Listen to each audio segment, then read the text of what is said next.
Welcome back to Mrunal recipes. आज आपण जी recipe बनवणार आहोत ती खूपच व्हायरल रेसिपी आहे आणि ती रेसिपी बघून तुम्हाला सुद्धा नक्कीच वाटलं असेल की तुम्ही सुद्धा ट्राय करावं। आज आपण मसाला चकली बनवणार आहे किंवा मसाला मुरकू बनवणार आहोत। सो सगळ्यात आधी इथे मी चकली घेतलेली आहे। त्यानंतर आता आपण इथे खजूर घेतलेले आहेत। खजूर आपण 1 वाटी खजूर घेतलेले आहेत। त्यानंतर आपण ह्याच्यामध्ये थोडंसं लाल तिखट घालणार आहे, म्हणजे मिरची पावडर ॲड करायची आहे। तुम्ही खजूर ज्या प्रमाणात घेताय त्या प्रमाणात तुम्हाला मिरची पावडर जी आहे ती कमी जास्त करायची आहे। चवीनुसार मीठ ॲड करायचं आहे। मीठ पण तुम्हाला लागेल तसं ॲड करू शकता। ज्यांना जास्त पण गोड सहन होत नाही त्यांनी मिरची पावडर जास्त ॲड केली तरी काही प्रॉब्लेम नाही। नंतर आपण लेमन ज्यूस ॲड केलेला आहे ह्याच्यामध्ये।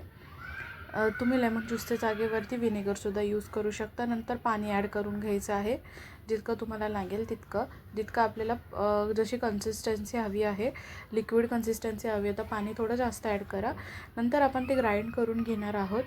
ग्राइंड करून झाल्यानंतर प्रॉपर आता त्याची एक पेस्ट झालेली असेल आणि जशी आपल्याला पेस्ट हवी ती रेडी होईल। पेस्ट ही एकदम ऑरेंज किंवा रेडिश कलरमध्ये होते। तर आपले चकली जे आहेत ते आपण ह्याच्यामध्ये ॲड करून घेत आहे, कारण आता आपल्याला मसाला लावायचा आहे आणि मिक्स करून घ्यायचं आहे, जे प्लेटमध्ये प्रॉपर्ली आपल्याला मिक्स करता येणार नाही आहे।